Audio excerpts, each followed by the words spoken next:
প্রথমে মোচাটাকে গরম জলে নুন দিয়ে ভালো করে ভাপিয়ে নিতে হবে। তারপর আমরা নিয়েছি বাদামটাকে আমরা ভালো করে তেলে ফ্রাই করে একদম লাল লাল করে নেব। তারপরে বাদামটাকে তুলে আলুটাকে ছেড়ে দেওয়া হলো, আলুটাকেও তাই হালকা একটু নুন আর হলুদ দিয়ে লাল লাল করে ভেজে নেব।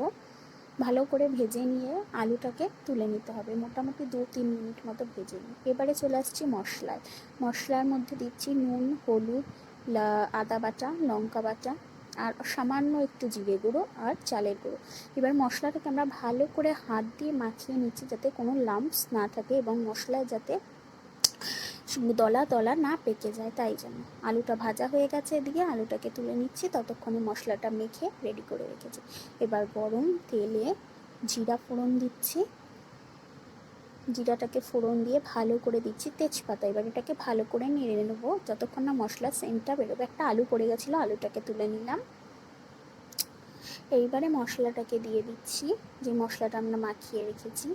এইবারে মশলাটাকে ভালো করে কষিয়ে নিতে হবে যতক্ষণ না মশলার কালারটা চেঞ্জ হয়ে যাচ্ছে।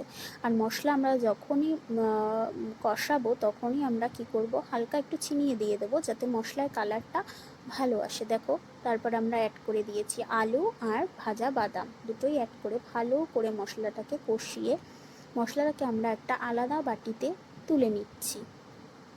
তারপরে কড়াইতে একটুখানি তেল দিয়ে সেটাকে ভালো করে নেড়ে চেড়ে দিয়ে দিলাম সেদ্ধ করা মোচাটা। এক্ষেত্রে তোমরা সাদা তেল বা সর্ষের তেল দুটো ইউজ করতে পারো, যার যেটা পছন্দ।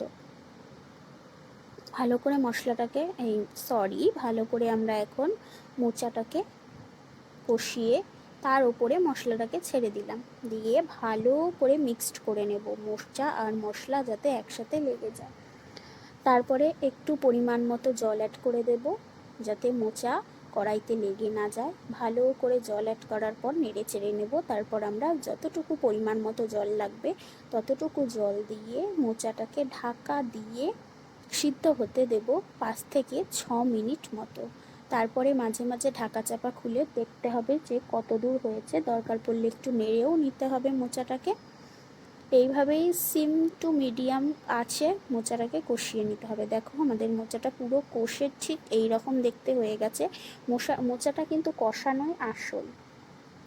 কষানোর পর নামানোর আগে আমরা দিয়ে দিচ্ছি গরম মশলা। এখানে আমরা ঘরে তৈরি গরম মশলা অ্যাড করছি, আর দিয়ে দিচ্ছি হচ্ছে ঘি, আর অ্যাড করে দিচ্ছি ঘি। এক্ষেত্রে তোমরা যদি গরম মশলার রেসিপিটা চাও আমাকে কমেন্ট বক্সে কমেন্ট করে জানাতে পারো, আমি নিশ্চয়ই তোমাদের তৈরি করে দেখাবো যে কিভাবে সুস্বাদু গরম মশলা ঘরেই তৈরি করে নেওয়া যেতে পারে। থ্যাংক ইউ, আবার দেখা হচ্ছে নতুন কোনো সুস্বাদু রেসিপি নিয়ে।